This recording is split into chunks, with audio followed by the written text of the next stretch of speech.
பிஸ்மில்லாஹிர் ரஹ்மானிர் ரஹீம். மில்ஹான் நிமிதா. நாம் இந்த வீடியோவில் பார்க்க போகிறது கொரியா எழுத்துக்கள் சம்பந்தமான அனைத்து விளக்கங்களையும் இந்த வீடியோவில் நான் உங்களுக்கு தரதாக இருக்கிறேன் வந்துட்டு.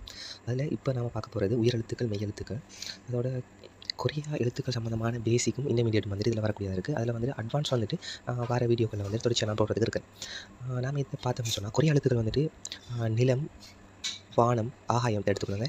அடுத்தது மனிதன். இந்த மூணையும் வச்சு தான் வந்துட்டு கொரியா எழுத்துக்கள் ஆக்கப்பட்டிருக்கு. அந்த டொட் இருக்குது தானே, முதல்ல அதில் இருக்கிற அந்த டொட் வந்துட்டு என்னன்னு சொன்னால் ஆகாயத்தை குறிக்கிறதுக்கும், இரண்டாவது ஹொரிசாண்டலாக போட்டிருக்கிறது வந்துட்டு வெர்டிகலாக போட்டிருக்கிற லைன் வந்துட்டு நிலத்தை குறிக்கிறதுக்கும், ஹொரிசாண்டலாக போட்டிருக்கிற லைன் வந்துட்டு மனிதனை குறிக்கிறதுக்குமா இருக்குது. இதை வச்சு தான் வந்துட்டு கொரியா எழுத்துக்கள் வந்துட்டு அடிப்படையாக வந்துட்டு உருவாக்கப்பட்டிருக்கிறது. அடுத்த ஸ்லைடு பார்த்தீங்கன்னு சொன்னால், அடுத்த ஸ்லைடில் தரப்பட்டிருக்கிறேன்னு சொன்னால், நம்ம சொன்ன மாதிரி வந்துட்டு ஆகாயம், நிலம், மனிதன் இவ்வாறானவைகளுக்கு அவங்க சிம்பிள்ஸாக உருவாக்கப்பட்டிருக்கிறத வந்துட்டு அந்த புள்ளியும் வந்துட்டு ஹொரிசாண்டல் வெர்டிகல் லைன்கள். இந்த 3 அடையாளங்களை வைத்து தான் வந்துட்டு அனைத்து வகையான உயிரெழுத்துக்களையும் மெய்யெழுத்துக்களையும் வந்துட்டு அவங்க உருவாக்கியிருக்கிறாங்க. அதில் உதாரணங்கள் பார்த்தோம்னு சொன்னால், முதலாவது பாருங்க வந்துட்டு அந்த குத்து இருக்கு தானே, அந்த குத்தை வச்சுட்டு ஹொரிசாண்டல் லைனை வச்சு வந்துட்டு என்ன செஞ்சுக்கிறாங்க, வெர்டிகல் லைனை வச்சு என்ன செஞ்சுக்கிறாங்க, அந்த ஆங்கிற ஒரு எழுத்தை உருவாக்கியிருக்கிறாங்க. அதே மாதிரி இரண்டாவது பார்த்தீங்கன்னு சொன்னால், அதே மாதிரி ஒரு வண்ணங்கிற மாதிரி ஒரு லைனை போட்டு வந்துட்டு 2 டொட்டை வச்சு வந்துட்டு யாவங்கிறத வந்துட்டு உருவாக்கிக்கிறாங்க. அதே மாதிரி மூணாவது பார்த்தீங்கன்னு சொன்னால், டொட்டை வச்சு புள்ளியை வச்சு நீட் லைன் ஒன்று போட்டிருக்காங்க, வெர்டிகல் லைன். அந்த வெர்டிகல் லைனை வச்சு என்ன உருவாக்கியிருக்கிறாங்க, ஓங்கிறத உருவாக்கியிருக்கிறாங்க. அடுத்தது பார்த்தீங்கன்னு சொன்னால் 2 டொட்டும் 2 புள்ளிகளோட அடுத்தது வந்துட்டு வெர்டிகல் லைனும் போட்டிருக்காங்க வந்துட்டு. அந்த லைனை வச்சு வந்துட்டு என்ன உருவாக்கியிருக்கிறாங்க, உருவாக்கியிருக்கிறாங்க. இவ்வாறு தான் வந்துட்டு இந்த 3 வகையான இந்த புள்ளி ஹொரிசாண்டல் வெர்டிகல் லைனை வச்சு அனைத்து வகையான உயிரெழுத்துக்களையும் மெய்யெழுத்துக்களையும் உருவாக்கியிருக்கிறாங்கிறது நமக்கு இதில் வந்து நமக்கு தெரிய வருது தானே. அடுத்த ஸ்லைட்டை பார்ப்போம். அடுத்த ஸ்லைட்டில் என்னன்னு சொன்னால், இனித்தான் நம்ம கவனமாக பார்க்க வேண்டியிருக்கிறது. உயிரெழுத்துக்கள் வந்துடும், மெய்யெழுத்துக்கள் வரும். அடுத்ததாக வந்துட்டு உயிரெழுத்துக்கள் மெய்யெழுத்துக்களை வச்சு எவ்வாறு வந்துட்டு வாசிக்கிறேங்கிறதையும் சொல்லி தரப்போகிறோம் வந்துட்டு. இந்த வீடியோ பார்த்தாலே நீங்கள் கொரியாவை வந்துட்டு கொரியா எழுத்துக்களை நீங்கள் சம்பூர்ணமாக வழங்கி வாசிக்கக்கூடிய மாதிரி இந்த வீடியோ வந்து உருவாக்கப்பட்டிருக்கு. இந்த வீடியோ மூலமாக ஃபுல்லாக வந்துட்டு முழு வீடியோ பார்த்தா தான் வந்துட்டு என்ன செஞ்சு கேள்வி வந்துட்டு புரிஞ்சு கேள்விக்கூடிய மாதிரி இருக்கும் வந்துட்டு. அதனால் வந்துட்டு திருப்பி இந்த வீடியோ வந்துட்டு பார்த்துக்கொள்ளுங்க. வந்துட்டு பாடத்துக்கு போவோம். முதலாவது தந்திக்கிறாங்க அடிப்படை உயிரெழுத்துக்கள் தந்திக்கிறாங்க. அதில் முதலாவது உயிரெழுத்துக்களில் வந்துட்டு பேசிக்காக நமக்கு வந்தது 10 எழுத்துக்கள் தான் வந்துட்டு. முதலாவது பார்த்தீங்கன்னு சொன்னால் ஒன்று போட்டிருக்காங்க தானே, அந்த ஐ என்ற அடையாளம் போட்டிருக்காங்க இங்கிலீஷ் தலை. அது வந்துட்டு ஈஎன் உச்சரிக்கணும் அந்த எழுத்து. முதலாவது வந்துட்டு இ இல்லாட்டி கொஞ்சம் நீட்டி வந்துட்டு ஈஎன் உச்சரிப்பம் வந்துட்டு. அதே மாதிரி இரண்டாவது வந்துட்டு அந்த ஒன்றோட சேர்த்த மாதிரி இன்னொரு நீட்டுக்கோடு போட்டிருக்காங்க. அதை கொஞ்சம் நீட்டி சொல்லணும், ஆண்டும் இல்லாட்டி ஆவண்டும் சொல்ல வேண்டி வரும் வந்துட்டு இரண்டாவது எழுத்து.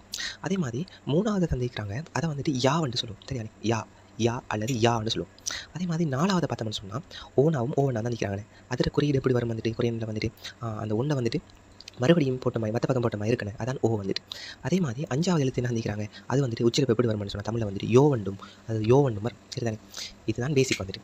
அடுத்து பார்த்தோம்னு சொன்னால் நீட்டு ஒரு கோடு வட்டியான ஆறாவது வந்துட்டு இ என்று உச்சரிக்கணும். அதை வந்துட்டு அடுத்து ஓவண்டும், அடுத்தது ஓவண்டும் உச்சரிக்க வேண்டி வரும். அடுத்து வந்துட்டு யோ என்று சொல்லணும் சரிதானே. எட்டாவது யோ என்று சொல்லணும். 9வது ஊவண்டும் உச்சரிக்கணும் வந்துட்டு. அடுத்தது 10வது வந்துட்டு யூவண்டும் கொஞ்சம் நீட்டி உச்சரிக்கணும். வழங்கிடுச்சா, திருப்பி சொல்கிறேன் இன்னொருக்கா. என்னன்னு சொன்னால், முதலாவது தந்திக்கிற எழுத்து ஈயண்டும் கொஞ்சம் ஈயண்டும் உச்சரிப்போம் வந்துட்டு. இரண்டாவது எழுத்து வந்துட்டு ஆவண்ணாவும் தந்திக்கிறாங்க. அப்போ நம்ம தமிழ் வாசிக்கிற மாதிரி தான் வந்துட்டு ஆவண்டு உச்சரிக்கிறோம் ரெண்டையும் வந்துட்டு. எப்போ நீட்டணுங்கிறத பின்னுக்கு அடுத்த ஸ்லைட் வரக்குள்ள நான் எப்படி நீட்டணும்னு சொல்லி தருவேன் சரிதான். அடுத்தது வந்துட்டு மூணாவது எழுத்துக்கு என்ன உச்சரிப்பு தந்திக்கிறாங்க, யாவண்ணாம் தான் தந்திக்கிறாங்க. அப்போ யா வந்து தான் அதை உச்சரிக்கும். அதே மாதிரி நாலாவதுக்கு என்ன தந்திக்கிறாங்க உச்சரிப்பு வந்துட்டு ஓவண்டு தந்திக்கிறாங்க. அந்த எழுத்து ஓ தான் உச்சரிப்பு அதில் சரியா, ஓவண்டும். அஞ்சாவது எழுத்து என்ன தந்திக்கிறாங்க, யோவண்ணாவும் தான் நிற்கிறாங்க சரிதானே. அதை உச்சரிப்பு வந்துட்டு யோன்னு சொல்லித்தான் வரும் நமக்கு. அங்கால அடுத்த எழுத்து பார்த்தோம்னு சொன்னால் ஆறாவது எழுத்து என்ன தந்திக்கிறாங்க, ஈ தந்திக்கிறாங்க. அதை உச்சரிப்பை ஈன்னு சொல்லித்தான் வரும் சரிதானே. அதே மாதிரி 7வது உச்சரிப்புக்கு என்ன தந்திக்கிறாங்க, ஓவனா தந்திக்கிறாங்க. தமிழ் உச்சரிக்கிற மாதிரி தான் ஓவன்னு தான் நம்ம உச்சரிக்கணும் வந்துட்டு. அதே மாதிரி 8வது எழுத்துற உச்சரிப்பு எப்படி வரமாட்டா யோன்னு சொல்லித்தான் வரும் வந்துட்டு. 8வது சந்திக்கிற எழுத்து அந்த யோவும் 5வது சந்திக்கிற எழுத்து யோவும் வந்துட்டு ஒரே மாதிரி தான் நான் உச்சரிக்கணும் சரியா. ஆனால் வந்துட்டு இடங்கள் வந்துட்டு மாறுபடும் வந்துட்டு. எப்படியான இடத்துல அந்த எழுத்தை வந்துட்டு பாவிக்கணுங்கிற இடங்கள் மாறுபட்டு வரும் வந்துட்டு. அதை வந்துட்டு நம்ம அட்வான்ஸில் வந்துட்டு நம்ம படிச்சுக்கணும் வந்துட்டு. அதே மாதிரி 9வது தந்திக்கிறாங்க வந்துட்டு ஊ தந்திக்கிறாங்கன்னு ஊவண்டும் தந்திக்கிறாங்க தமிழில். அதே உச்சரிப்பு தான் வந்துட்டு அந்த எழுத்துக்கு வரப்போகுது ஊவன்னு சொல்லி வரப்போகுது. அதே மாதிரி 10வது தந்திக்கிறாங்க யூவண்ணாம் தந்திக்கிறாங்கன்னு. அதில் உச்சரிப்பு தமிழ் உச்சரிக்கிற மாதிரி தான் யூவண்டு தான் உச்சரிக்க வேண்டி வரும். விளங்காதவங்க திருப்பி இன்னொரு தரக்கா இதை வந்துட்டு திருப்பி போட்டு ரிமைண்ட் பண்ணி கேட்டுக்கொள்ளுங்க வந்துட்டு. அடுத்த ஸ்லைட்டை பார்த்தோம்னு சொன்னால், அடுத்த ஸ்லைட்டில் என்ன நினைக்கிறாங்க, இரட்டை உயிரெழுத்துக்கள். இதுவும் உயிரெழுத்துக்கள் தான் வந்துட்டு. ஆனால் ஏன் இதை இரட்டை உயிரெழுத்துக்கள்னு சொல்கிறாங்கன்னு சொன்னால், 2 உயிரெழுத்துக்கள் சேர்ந்து உருவாக்கப்பட்டவைகள் தான் இது சரிதானே. எப்படின்னு சொன்னால், இப்போ ஏற்கனவே முன்னே ஸ்லைட்டில் என்ன பார்த்தோம் வந்துட்டு 10 வகையான உயிரெழுத்துக்கள் பார்த்தோம்னே, அதுதான் பேசிக்கான உயிரெழுத்துக்கள். அந்த உயிரெழுத்துக்களை வச்சு உருவாக்கப்பட்டதை தான் வந்துட்டு இரட்டை உயிரெழுத்துக்கள்னு சொல்லப்படுற இவ்வாறானவைகள் வந்துட்டு. இதில் என்ன நினைக்கிறாங்க, முதலாவது வந்துட்டு ஏ உச்சரிப்பு வந்திக்கிறாங்களே, ஏயும் நம்ம ஏற்கனவே பார்த்த மாதிரி அங்கால அந்த 2 உயிரெழுத்து வந்திக்கிறானே என்ன வந்திருக்கு, முதலாவது ஆ வந்திருக்கு, அடுத்து ஈ வந்திருக்கு. ஆவையும் ஈயையும் வச்சு என்ன உருவாக்கியிருக்கிறாங்க, ஒரு எழுத்து உருவாக்கியிருக்கிறாங்க. ஏ என்ற ஒரு ஹெச் மாதிரி, இங்கிலீஷ் எழுத்து ஹெச் மாதிரி வந்திருக்கு.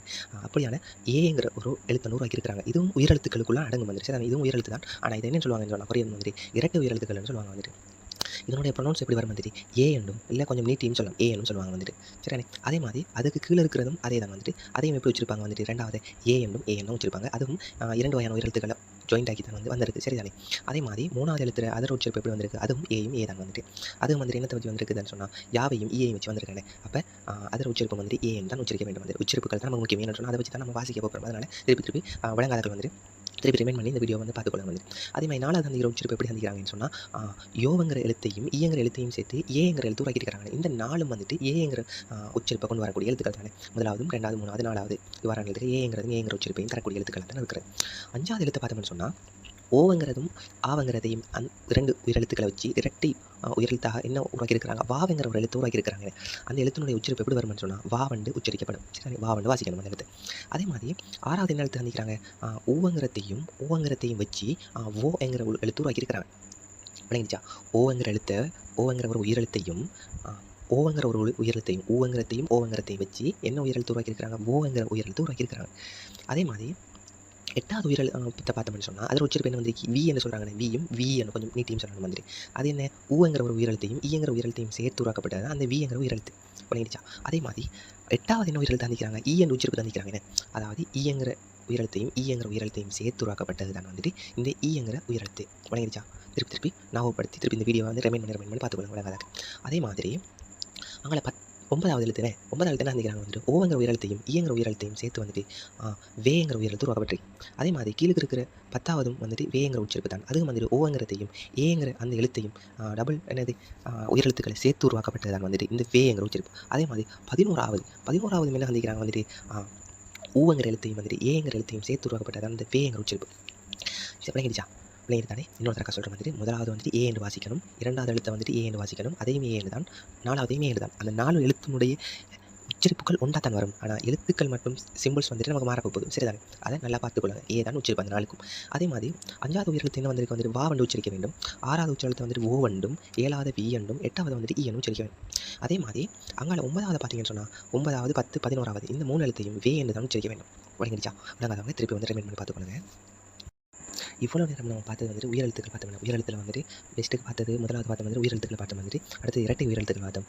இந்த இவ்வாறான உயிரெழுத்துக்களை வாசிக்கின்ற பொழுது நம்ம இப்போ எழுதுறோம்னு சொன்னால் எழுத்துக்குள்ளே வந்துட்டு அந்த உயிரெழுத்துக்கள் வந்துட்டு முதலாவதாக வந்துச்சுன்னு சொன்னால் ஸ்டார்ட்லேயே வந்துச்சுன்னு சொன்னால் இப்போ எப்படி உதாரணமாக அம்மா எழுதுறோம்னு வச்சுக்கோங்க. அம்மா வந்துட்டு ஆ போட்டு எழுதுவோம்னே, வந்து முதலாவது வாரம் ஆனால் என்ன உயிரெழுத்து தானே. அப்போ இவ்வாறு அம்மாங்கிற எழுத்துக்குள்ளே முதலாவதுல ஸ்டார்ட்லேயே வந்துட்டு ஒரு சொல்லினுடைய ஆரம்பத்திலேயே வந்துட்டு உயிரெழுத்து வந்துட்டுன்னு சொன்னால் தொடக்கத்திலேயே உயிரெழுத்து வந்தால் அதுக்கு முன்னுக்கு ஒரு 0ங்கிற ஒரு அடையாளத்தோட போடணும். வட்டமான ஒரு அடையாளம் போட வேண்டியது கட்டாயம். சரிதானே. சரிண்ணே, ஒன்று பக்கத்துலேயோ அல்லது மேலுக்கோ போடுவதுதான் கட்டாயமாக உருவாக்கப்பட்டிருக்கு. சரி, எப்படின்னு சொன்னால் உதாரணமாக ஒரு இன்னொன்று வச்சுக்கொள்ளுங்க, அக்கா வந்துட்டு எழுதுறோம். சரியானே. அடுத்து வந்துட்டு என்ன இன்னொரு உதாரணம் சொல்லுங்கள், உயிரெழுத்தில் வரக்கூடிய மாதிரி வந்துட்டு இப்போ நீங்கள் என்ன உரல் எழுதுறீங்கன்னு. இப்போ உரல் எழுதுனா வந்துட்டு முதலாவது வர வந்துட்டு என்ற உச்சரிப்பு வந்துட்டு சவுண்ட் தானே. அப்போ உயிரெழுத்து வருது. அப்போ அந்த உயிரெழுத்துக்கும் முன்னாடி மேலுக்கோ அல்லது பக்கத்துலேயோ ஒரு 0 மாதிரி இருக்கிற ஒரு அடையாளம் வந்து ஒரு 0ங்கிற ஒரு அடையாளத்தை வந்துட்டு போட்டு எழுதுறது வந்துட்டு வழக்கமாக இருந்துட்டு இருக்கிறது. சரி, கொரியர்கள் வந்துட்டு உயிரெழுத்து வந்துட்டு ஸ்டார்ட்டில் வந்துச்சுன்னு சொன்னால் ஒரு சொல்லினுடைய ஆரம்பத்தில் வந்து உயிரெழுத்து வந்தால் அந்த உயிரெழுத்துக்கு முன்னாடி அல்லது மேலுக்கு என்ன செய்வாங்கன்னு சொன்னால் ஒரு 0 ஒன்று போட்டு எழுதுவாங்க. சரியா. இப்போ உயிரெழுத்து வந்துட்டு ஆரம்பத்தில் வராது, அந்த அப்படி வந்தால் அதுக்கு முன்னுக்கு என்ன போட்டு எழுதுவாங்க வந்துட்டு 0 ஒன்று போட்டு எழுதுவாங்க. பெருசாக குழம்பிக்க தேவையில்லை. நான் அந்த சொல்கிறத வந்து திருப்பி கேட்டீங்கன்னு சொன்னாலே உங்களுக்கு வழங்கிட்டு வந்துட்டு அதே உச்சரிப்பு தான் வந்துட்டு. உதாரணத்துக்கு என்ன அந்த உதாரணம் வந்துட்டு ஒரு 0 ஒன்று போட்டு வந்துட்டு ஆவங்கிறது தான் நிற்கிறாங்க. ஸ்டார்ட்லேயே வந்துச்சுன்னு சொன்னால் அந்த எழுத்து வந்துட்டு அதுக்கும் அதே ப்ரொனவுன்ஸ் தான் வந்துட்டு ஆவங்கிறது. இதில் நீங்கள் குழம்பிக்கொள்ள தேவையில்லை. இந்த 0 வந்துட்டு ஏன்னா அதுக்கு ஒரு உச்சரிப்புங்கிறதே இல்லை, அது சும்மா வந்திருக்குன்னு நினச்சிக்கொள்ளுங்க. அதுக்கு வந்து ஒரு ப்ரொனவுன்ஸுங்கிறதே இல்லை. அது ஏன் வந்திருக்கு, எப்போ எழுதுவாங்க அந்த 0 வந்துட்டு 0ங்கிற அடையாளம் எப்போ வருவாங்களா ஒரு சொல்லினுடைய ஆரம்பத்தில் வரக்கில் மட்டும்தான் அந்த 0ங்கிற அடையாளத்தை வந்துட்டு போட்டுக்கொள்வாங்க. அதே மாதிரி அங்கே வந்துட்டு ஓ போட்டிருக்காங்க, ஓக்கு மேலே வந்துட்டு 0 போட்டிருக்காங்க. இதுக்கும் அதே ஓ உச்சரிப்பு தான் வந்துட்டு குழம்பிக்கொள்ள தேவையில்லை. வந்துட்டு அதே ஓ உச்சரிப்பு தான். என்ன அதுக்கு வந்துட்டு ப்ரொனவுன்ஸ் வந்துட்டு இருக்காது. ஆரம்பத்தில் ஸ்டார்ட்டில் ஒரு சொல்லினுடைய ஸ்டார்ட்டில் வந்தால் மட்டும் தான் வந்துட்டு அந்த 0 போட்டு வந்துட்டு எழுதியிருப்பாங்க. வணங்கிடுச்சா. அதே மாதிரி அங்கே சந்திக்கிறதை பார்த்துக்கொள்ள வந்துட்டு முதலாவது என்ன ஈ சந்திக்கிறாங்க, ஈக்கு பக்கத்தில் ஒரு 0 போட்டு எழுதிக்கிறாங்க. அதே மாதிரி வந்துட்டு ஆ சந்திக்கிறாங்க, ஆக்கு பக்கத்தில் ஒரு 0 போட்டு எழுதிக்கிறாங்க. அதே மாதிரி யா சந்திக்கிறாங்க, யாக்கு முன்னுக்கு ஒரு 0 போட்டு எழுதிக்கிறாங்க. 0ங்கிற அடையாளம் அது 0 இல்லை, அந்த ரவுண்டுங்கிற அடையாளம் போட்டு எழுதுறது. அதே மாதிரி என்ன சந்திக்கிறாங்க, ஓ சந்திக்கிறாங்க. ஓக்கு முன்னுக்கு ஒரு வட்டம் போட்டுருக்காங்க. அதுக்கும் உச்சரிப்பு வந்துட்டு ஓ தான் வந்துட்டு. அடுத்து வந்துட்டு என்ன எழுத்து சந்திக்கிறாங்க, யோ சந்திக்கிறாங்க. யோக்கு முன்னுக்கு ஒரு 0 போட்டு எழுதிக்கிறாங்க. அதில் உச்சரிப்பு வந்துட்டு யோ தான் வந்துட்டு. அதே மாதிரி அங்கே வந்துட்டு ஈ சந்திக்கிறாங்க. ஈக்கு மேலுக்கு வந்துட்டு என்ன செஞ்சுக்கிறாங்க, ஒரு ரவுண்ட் போட்டுக்கிறாங்க. அதில் உச்சரிப்பும் ஈ தான். என்னென்னா ப்ரொனவுன்ஸ் வந்துட்டு உச்சரிப்பு வந்துட்டு மாறாது. என்ன அந்த உயிரெழுத்துக்கு மேலுக்கு ஒரு ரவுண்டுங்கிற ஒரு அடையாளம் வந்து கொட்டு எழுதுவாங்க. விளங்கிடுச்சா? அதே மாதிரி வந்துட்டு யோ தந்திருக்கிறாங்க. அடுத்து வந்துட்டு 9வது வந்துட்டு ஊ தந்திருக்கிறாங்க. 10வது வந்துட்டு யூ தந்திருக்கிறாங்க. விளங்கிடுச்சா? உலக நம்ம திருப்பி ரிமைண்ட் பண்ணி பார்த்துக்கொள்ளுங்க. அப்போ நம்ம இவ்வளோ நேரம் என்ன பார்த்தோம் வந்துட்டு உயிரெழுத்துக்கள் பார்த்தோம். உயிரெழுத்தை கொண்டு உருவாக்கப்பட்ட இரட்டை உயிரெழுத்துக்கள் பார்த்தோம். அதோட அடுத்த ஸ்லைடில் என்ன பார்த்தோம் வந்துட்டு உயிரெழுத்துக்கள் வந்துட்டு ஒரு சொல்லினுடைய ஆரம்பத்தில் வந்து அதுக்கு முன்னுக்கு ஒரு ரவுண்டுங்கிற ஒரு அடையாளம் போட்டு எழுதுறேன்னு பார்த்தோம். ஆனால் அது உச்சரிப்பு அதே உயிரெழுத்து உச்சரிப்பு தான் வரும்னு சொல்லி பார்த்தோம். அடுத்த ஸ்லைடில் பார்க்க போகிறது உயிரெழுத்துக்கள் மட்டும். உயிரெழுத்துக்கள் முடிஞ்சு உயிரெழுத்துக்கள் 21 உயிரெழுத்துக்கள் பார்த்துருவேன். உயிரெழுத்துக்களும் அதை கொண்டு உருவாக்கப்பட்ட இரட்டை உயிரெழுத்துக்களும் மொத்தமாக வந்துட்டு 21. இப்போ பார்க்க போகிறது வந்துட்டு மெய்யெழுத்துக்கள். கொரியாவில் இருக்கிற மெய்யெழுத்துக்கள். மெய்யெழுத்துக்கள் வந்துட்டு முதலாவது பார்க்கும் வந்துட்டு இத்தனை 10 வகையான மெய்யெழுத்துக்கள் சந்திக்கிறாங்க கேட்டு. இதில் வந்துட்டு முதலாவது இக்குங்கிற இக்கன்னு அழிக்கிறாங்க. அதோட உச்சரிப்பு வந்துட்டு எப்படி வருமாட்டா அந்த க க என்னும் கே என்னும் கேம். அதாவது ஜியுடைய உச்சரிப்பும் இல்லை, கேயுடைய உச்சரிப்பும் இல்லை. அதுக்கு இடையில் வந்து கேயும் இல்லை, கேயும் இல்லை, கே என்கிற உச்சரிப்பு தான் வரும் வந்து. அதே மாதிரி இரண்டாவது கொட்டிக்கிறாங்க இன்னென்ன கொட்டிக்கிறாங்க. அதனுடைய உச்சரிப்பு வந்துட்டு நேன்னு சொல்லி தான் உச்சரிக்கணும் இன்னென்ன. அதே மாதிரி மூணாவது தந்திருக்கிறாங்க. அதில் உச்சரிப்பு இத்தனை தான் உச்சரிக்கணும் வந்துட்டு. இதில் உச்சரிப்பு தான் டியும் இல்லை, டீயும் இல்லை. சரியானே? எப்படி டைம்னு சொல்கிற அந்த டைமும் வராது, அந்த டோக்குன்னு சொல்கிற அந்த டீ உச்சரிப்பும் வராது, அந்த அந்த டைம்னு சொல்கிற அந்த உச்சரிப்பும் வராது. தேங்கிற உச்சரிப்பு தான் வரும். சரிதான்? அதே மாதிரி இந்த இல் தந்திக்கிறாங்க. இந்த இல்லைங்கிற உச்சரிப்பு தான் நீங்கள் கவனமாக பார்த்துக்கொள்ளணும். இந்த இல் வந்துட்டு ஒரு சொல்லினுடைய வந்துட்டு கடைசியில் கீழுக்கு இருந்துச்சுன்னு சொன்னால் ஒரு எழுத்துக்கு கீழுக்கு இருந்துச்சுன்னு சொன்னால் இல்லண்டும் பக்கத்தில் இருந்துச்சுன்னா இறன்னு உச்சரிக்க வேண்டும். அதை வந்துட்டு அட்வான்ஸில் வந்துட்டு உங்களுக்கு விளங்கப்படுத்துவோம் வந்துட்டு. அதில் நம்ம பார்த்துக்கொள்ளும் எவ்வாறான சந்தர்ப்பங்களில் அந்த இல்லைங்கிறது எப்போ உச்சரிக்கிற வேண்டும், இறங்கிற வேண்டும். ஆனால் நீங்கள் இப்போயே ஞாபகம் வச்சுக்கொள்ளுங்க. இவ்வாறான எழுத்து வந்தால் வந்துட்டு அதை இல்லைன்னு சொல்கிற இதுவும் இறன்னு சொல்லணும். சரிதான்? 2 வகையான உச்சரிப்பு இந்த எழுத்துக்கு வரும்னு சொல்லி ஞாபகம் வச்சுக்கொள்ளுங்க. அதே மாதிரி 5வது வந்துட்டு ஒரு பொட்டி ஒன்று மாதிரி எழுதிக்கிறாங்க. உம்மன்னா கொட்டிக்கிறாங்க. அதனுடைய உச்சரிப்பு என்ன? வழங்கிடுச்சா? அதே மாதிரி 6வது வந்துட்டு உப்புன்னு சொல்லி உச்சரிப்பு தந்திக்கிறாங்க. உப்பு 6வது எழுத்து என்ன சந்திக்கிறாங்க, உச்சரிப்பு உப்புன்னு சந்திக்கிறாங்க. 7வது என்ன சந்திக்கிறாங்க, இஸ்ஸன்னு சந்திக்கிறாங்க. இஸ்ஸே உச்சரிப்பு தான் அதுக்கு. அதே மாதிரி 8வது என்ன சந்திக்கிறாங்க, இங்கன்னு சந்திக்கிறாங்க. அதன் உச்சரிப்பு இங்கன்னு உச்சரிப்பு தான் அதுக்கு வரும். அதே மாதிரி இந்த எழுத்து வந்துட்டு தனியாக வந்துச்சுன்னா ஜேன்னு சொல்லுவோம். ஆனால் ஒரு எழுத்தோட சேர்ந்து வரக்குள்ள கொரியன்ஸ் வந்துட்டு எப்பயும் உச்சரிப்பாங்க வந்துட்டு ஷேன்னு சொல்லி தான் உச்சரிப்பாங்க. சரிண்ணே? ஷேன்னு சொல்லி தான் உச்சரிப்பாங்க. அதே மாதிரி அங்கால ஒரு எழுத்து சந்திக்கிறாங்க. 10வது கடைசி எழுத்து அது இஹன்னு சந்திக்கிறாங்க. அதுக்கு எப்படி உச்சரிக்க மாட்டாங்க, ஹேன்னு உச்சரிப்போம். இன்னொருக்கா சொல்கிறேன் பார்த்துக்கோங்க. முதலாவது எழுத்து என்ன இக்கன்னு சந்திக்கிறாங்க, அதை கேன்னு சொல்லி உச்சரிப்போம். 2வது எழுத்து இன்னன்னு சந்திக்கிறாங்க, நேன்னு சொல்லி இன்னன்னு சொல்லி உச்சரிப்போம்.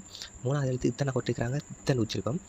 4வது எழுத்து இறனாம் இல்லைனாம். அது 2 வகையான ப்ரொனவுன்ஸ் வரும், இரும் இல்லும் வரும். 5வது வந்துட்டு என்ன வரும், உம்மண்டு உச்சரிப்பு வரும். 6வது வந்துட்டு இப்பன்னு சந்திக்கிறாங்க, உப்பண்டு உச்சரிப்பு வரும். சரிண்ணே? அதை நம்ம இப்போ ஒரு சொல்லோட வரக்குள்ள வந்துட்டு பே என்று தான் உச்சரிக்கணும் வந்துட்டு. சரிண்ணே? அதை நம்ம எப்படி வாசிக்கிறேங்கிறதையும் நான் பின்னுக்கு நாங்கள் போட்டுருக்கிறேன் வந்துட்டு பார்த்துக்கொள்ளுங்க ஃபுல் வீடியோ. அடுத்து இது 7வது என்ன சந்திக்கிறாங்க, இஸ் தந்திக்கிறாங்க. அப்போ உச்சரிப்பு இஸ்ன்னு வரும். அடுத்து இங்கன்னா சந்திக்கிறாங்க, அதனுடைய உச்சரிப்பு இங்கே என்று வரும். அதே மாதிரி தந்திக்கிறாங்க, அதனுடைய உச்சரிப்பு ஜே என்று தான் வரும். ஜே. சரிண்ணே? அதே கடைசி 10வது என்ன சந்திக்கிறாங்க, இஹன் சந்திக்கிறாங்க. அதுக்கு ஹே என்று வரும். இப்போ மில்ஹானுக்கு வர அந்த ஹானா எழுக்குள்ளே இந்த வகையான ஹானா போட்டு தான் இதுக்கு தான் ஹானா இஹன்னா தான். சரிண்ணே? மெய் எழுத்துக்கள் வந்துட்டு 10 வகையான மெய் எழுத்துக்கள் பார்த்துக்கணும். இக்கன்னா இன்னன்னா இத்தன்னா இறன்னா இல்லைன்னா உம்மன்னா இப்பன்னா இஸ்ஸன்னா இங்கன்னா இஜ்ஜன்னா ஹன்னா. உடங்கிடுச்சா? அடுத்ததாக பார்க்க போகிறது மெய்யெழுத்துக்கள் பார்த்துட்டு இருக்கோம். இப்போ மெய்யெழுத்துக்களில் வந்துட்டு மெய்யெழுத்துக்களையும் உயிரெழுத்துக்களையும் வச்சு உருவாக்கப்பட்ட 4 வகையான எழுத்துக்கள் இருக்குது. சரிதானே? அதை பார்ப்போம். உங்களை வலப்பக்கத்தில் இருக்கிறத பார்த்துக்கொள்ளுங்க. முதலாவது என்ன சந்திக்கிறாங்க, நம்ம ஏற்கனவே பார்த்தா காணா இத்தன்னா இப்பன்னா இச்சன்னா பார்த்தோம். இவ்வாயான இந்த 4 எழுத்துக்களையும் வச்சு உயிரெழுத்துக்களையும் சேர்த்து உருவாக்கப்பட்டது தான் அந்த இக்கன்னா இத்தனை இப்பன்னாக்கு பக்கத்தில் பாருங்க காணா அதில் உச்சரிப்பும் இக்கன்னு வரும். சரிதானே? அந்த காணா இக்கன்னு சொன்னதானே அந்த இக்கன்னாத இன்னொரு இக்கன்னா தான் வந்துட்டு இது. சரி, 2 வகையான இக்கன்னா இருக்குது. இதில் உச்சரிப்பும் இக்கன்னு வரும், அதில் உச்சரிப்பும் இதில் உச்சரிப்பும் இக்கன்னு வரும். அதே மாதிரி இது இத்தனை சந்திக்கிறாங்க. இதுவும் 2 வகையான இத்தனை இருக்குது. சரிண்ணே? உயிரையும் மெய்யெழுத்தையும் வச்சு உருவாக்கப்பட்ட மெய்யெழுத்துக்கள் தான் இது வந்துட்டு இத்தனை வந்துட்டு. சரிண்ணே? அதே வந்துட்டு இது உயிர்மெய் எழுத்துக்கள் இல்லை, வச்சு உருவாக்கப்பட்டவைகள். அதாவது உயிரெழுத்துக்களையும் மெய்யெழுத்துக்களையும் வச்சு ஃபாலோ பண்ணப்பட்டு உருவாக்கப்பட்டவைகள் தான் எழுத்துக்கள். அதே மாதிரி இப்பண்ணா சந்திக்கிறாங்க 3வது. இந்த இப்பண்ணாவை வச்சு 2 வகையான இப்பண்ணா உருவாக்கப்பட்டிருக்கு, இன்னொரு வகையான இப்பண்ணா. அதே மாதிரி ஜானா வச்சு என்ன சந்திக்கிறாங்க, ஷேங்கிற எழுத்து உருவாக்கியிருக்கிறாங்க. விளங்கிச்சா? அதாவது மெய்யெழுத்துக்களை வந்துட்டு 2 வகையான உயிரெழுத்தையும் மெய்யெழுத்தையும் வச்சு என்னது இக்கன்னா இத்தன்னா இப்பன்னா இச்சன்னா இந்த ஃபாரான எழுத்துக்கள் வந்துட்டு உருவாக்கப்பட்டிருக்கு. சரியானே? இந்த எழுத்துக்கள் வந்துட்டு இதையும் மெய்யெழுத்துக்கள் தான், மெய்யெழுத்துக்கள் தான் இதுவும் சேரப்பட்டு வரும். சரியானே? அதே மாதிரி அவங்க இடப்பக்கம் பாருங்கள், அதுவும் வந்துட்டு என்ன இக்கன்னா இத்தன்னா இப்பன்னா இசன்னா ஜானா சந்திக்கிறாங்க. ஆனால் இது வந்துட்டு என்ன டபுள் மெய்யெழுத்துக்கள்னு சொல்லுவாங்க வந்துட்டு, டபுள் கான்சனன்ட்னு சொல்கிற வந்துட்டு. இது அப்படின்னு சொன்னால் டபுள் கான்சனன்ட் 2 மெய்யெழுத்துக்கள். அதாவது இந்த இக்கண்ணா 2 இக்கண்ணாக்களை சேர்த்து உருவாக்கப்பட்ட எழுத்துக்கள் வந்துட்டு. சரியான 2 வகையான மெய்யெழுத்துக்களை கொண்டு உருவாக்கப்பட்டவர்கள். இக்கண்ணாவையும் சேர்த்து பக்கத்தில் எழுதிக்கிறாங்களே, அதுக்கு எப்படி சொல்லுவாங்கன்னு சொன்னால் இக்கண்ணா அதில் உச்சரிப்பு வரும். சரியானே? அதே மாதிரி இத்தன்னா சந்திக்கிறாங்க, அடுத்த எழுத்து 3வது இப்பன்னா சந்திக்கிறாங்க, அடுத்தது இஸ் சந்திக்கிறாங்க, அடுத்தது ஜே சந்திக்கிறாங்க. ஆனால் இதனுடைய ப்ரொனவுன்ஸ் வந்துட்டு மாறாது ஒரு காலம் வந்துட்டு. ஆனால் வந்துட்டு ப்ரொனவுன்ஸ் வந்துட்டு இப்போயும் மாறாது. அப்படியோ நான் வச்சுக்கணும் ப்ரொனவுன்ஸ் வந்துட்டு மாறாது வந்துட்டு வாசிக்க கிட்ட வந்துட்டு சின்ன ஒரு டிஃப்ரெண்ட் ஒன்று ஏற்படும் வந்து அதோட ப்ரொனவுன்ஸில் வந்துட்டு அது எப்படின்னு சொல்லி நான் பின்னுக்கு இருக்கிற இதில் வந்து நான் உங்களுக்கு டைம் சொல்லி தரேன் வந்துட்டு சரி இப்போயே குழம்பு கொள்ள வேணாம் வந்துட்டு உச்சரிப்பு வந்துட்டு ஒன்று தானேன்னு சொல்லி எடுத்துக்கொள்ளுங்க வந்துட்டு இக்கண்ணா இத்தனை உப்பண்ணா இச்சனான்னு சொல்லி எடுத்துக்கொள்ளுங்க சரி தானே அப்போ வலப்பக்கத்தில் இருக்கிறதுக்கு பார்த்தோம்னு சொன்னால் உக்கண்ணா இத்தனை உப்பண்ணா இச்சனா அதுவும் 2 வகையான எழுத்துக்கள் தான் அதுவும் இதுவும் இங்கே பக்கத்தில் இருக்கிற அதனை உச்சரிப்பு வந்துட்டு உக்கண்ணா இத்தனை உப்பண்ணா இச்சனா இச்சனா இதுவுமே எழுத்துக்குள்ள தான் வந்து சேரும் நமக்கு வணங்கிச்சா. இப்போ இது வரைக்கும் நான் பார்த்தது வந்துட்டு உயரெழுத்துக்கள் மெய் எழுத்துக்களை பார்த்து வந்துட்டு இப்போ என்ன சொன்னால் இது முக்கியமான ஒன்று வந்துட்டு அதாவது இந்த இவ்வாறான இந்த நோட் போட்டு தந்திக்கிறாங்க தானே இவ்வாறான இந்த 5 எழுத்துக்களும் வந்து வந்துட்டு எப்பொழுதும் வந்து என்ன செய்யணும்னு சொன்னால் ஒவ்வொரு எழுத்துக்கு கீழே தான் எழுத வேண்டிய வரும் சரி தானே. அதாவது இவ்வாறான 5 எழுத்துக்களும் அதாவது முதலாவது என்ன எழுத்து தந்திக்கிறாங்க வந்துட்டு ஓ தந்திக்கிறாங்க, அடுத்து ஊ தந்திக்கிறாங்க, அடுத்தது என்ன தந்திங்க யூ தந்திக்கிறாங்க, அடுத்து யோ தந்திக்கிறாங்க, அடுத்தது ஈ தந்திக்கிறாங்க. இவ்வாறான இந்த 5 எழுத்துக்களும் வந்து என்ன செய்யணும் வந்துட்டு கட்டாயம் வந்துட்டு என்ன செய்யணும் நம்ம ஒரு எழுத்துக்கு கீழே தானே எழுத வேண்டி வரும். உதாரணத்துக்கு பார்க்க வந்துட்டு முதலாவது எழுத்து என்ன தந்திக்கிறாங்க முதலாவது கூவன்னு சொல்லி தந்திக்கிறாங்க. முதலாவது உக்கண்ணாவும் ஊனாவும் தந்திக்கிறாங்க. அது எப்படி உச்சரிப்போம்னா கூ. ஆனால் கூவை வந்துட்டு அந்த ஊவை வந்துட்டு பக்கத்தில் எழுதமாக்கு அந்த காணாக்கு கீழே போட்டு எழுதிக்கணும். அப்படி தானே எழுத வேண்டி வரும். இந்த 5 எழுத்து வந்தால் மட்டும் தான் வந்து இவ்வாறான 5 உயிரெழுத்துக்கள் என்ன செய்யணும் வந்துட்டு கீழுக்கு தான் ஒரு எழுத்துக்கு கீழே தானே எழுத வேண்டி வரும் சரியா. இரண்டாவது சந்திக்கிறாங்க என்னது மோனாலிசா சந்திக்கிறாங்க. மோனாலிசா எப்படி வந்திருக்கு மானா போட்டு மேலுக்கு ஓ வந்திருக்கேன். அந்த ஓ வந்துட்டு என்ன செஞ்சுக்கிறாங்க எழுத்துக்கு பக்கத்தில் எழுதமாக்கு கீழே கழிக்கிறாங்க விளங்கிடுச்சா. மோ நா லீ சா உச்சரிச்சிங்களா. மோ வந்துருக்கு உம்மன்னா ஓ மோ நே வந்திக்கு ஆ வந்திக்கு நா ஈ வந்திக்கு ஈ வந்திக்கு அப்போ லீ சரிண்ணே இஸ் வந்திக்கு ஆ வந்திக்கு அப்போ சா மோனாலிசா. அதே மாதிரி மூணாவது என்ன சந்திக்கிறாங்க என்னது மேக்கம். மேகம்னு சொன்னால் மேலே வானத்தில் இருக்கிற அந்த மேகத்தை தான் சொல்கிறாங்க மேகம். மேகம் எப்படி சொல்கிறாங்க வந்துட்டு ஏ வந்துட்டு அப்போ மே இக்கு வந்துட்டு கா மேக மேகம் வணங்கிடுச்சா. அதே மாதிரி அங்கே வந்து குரங்கு எப்படி எழுதிக்கிறாங்க காக்கு கீழே தான் ஊ கொட்டிக்கிறாங்க வணங்கிடுச்சா. அப்போ காக்கு கீழே தான் ஊ கொட்டிக்கலாம். ஊ வந்துட்டு வந்தால் என்ன செய்யணும் எழுத்து கீழே எழுதுந்தானே அதெல்லாம் கீழே எழுதிக்கிறாங்க பக்கத்தில் எழுதாமாக்கு கூ வந்திக்கு ஆ வந்திக்கு ரா குரா குரங் காணாக்கு கீழே வந்துட்டு ஊ வந்து பக்கத்தில் எழுதாமல் கீழே எழுதிக்கிறாங்க வணங்கிடுச்சா. அப்போ இவ்வாறான 5 எழுத்துக்களும் என்ன சமயத்தில் எந்த எழுத்துக்கு வந்தாலும் எந்த எழுத்து கீழே தானே எழுத்துகளுக்கு கீழே தானே எழுதுவாங்க. கடைசி உதாரணம் போட்டிக்கிறாங்க வந்துட்டு என்னது கருப்பு நந்திக்கிறாங்க. கா வந்துட்டு ஊ வந்திக்கிறாங்க கரு அடுத்து இப்போ நந்திக்கிறாங்க அடுத்து பூ அந்த பூக்கு கீழே வந்துட்டு என்ன வந்திக்கு ஊ வந்து ஊ வந்திருந்த என்ன செய்யும் எழுத்து கீழே எழுதும் கருப்பு வணங்கிடுச்சா. அதாவது இவ்வாறான 5 உயிரெழுத்துக்களும் சரிண்ணே ஓ அல்லது ஊ அடுத்தது யூ அடுத்தது யோ அடுத்தது இ இவ்வாறான 5 உயிரெழுத்துக்கள் வந்து என்ன செய்யணும் வந்துட்டு ஒரு எழுத்துக்கு கீழே தான் எழுதுறேங்கிறது ரூல்ஸ் வந்துட்டு இல்லை நான் வச்சுக்கொள்ளுங்க. திருப்பி இந்த வீடியோ வந்துட்டு ரிமைண்ட் பண்ணி பார்த்துக்கொள்ளுங்க. அப்போ தான் வந்துட்டு என்ன செய்ய வந்துட்டு நம்ம வந்துட்டு பார்த்துக்க வாசிக்கக்கூடிய மாதிரி இருக்கும் வந்துட்டு விளங்கிடுச்சா இருக்கும். அப்போ இது வரைக்கும் நம்ம குறைய எழுத்துக்கள் அனைத்தையும் நம்ம பார்த்துட்டு வந்துட்டு உயரெழுத்துக்கள் எழுத்துக்கள் இரண்டையும் பார்த்துட்டோம். இவ்வாறான எழுத்துக்களை தனியாக என்ன செய்யுங்க பாடமாக்கி வச்சுக்கொள்ளுங்க. கட்டாயம் இதை பாடமாக்கி வச்சிருந்தா நம்ம என்ன செய்யலாம் குறையாக வந்துட்டு வாசிக்கக்கூடிய மாதிரி இருக்கும் வந்துட்டு. இது பிடிச்சிருந்தா வந்துட்டு லைக் பண்ணுங்கள். யார் யாருக்கு தேவைப்படும் நினைக்கிறீங்களோ அவங்களுக்கு ஷேர் பண்ணுங்கள்.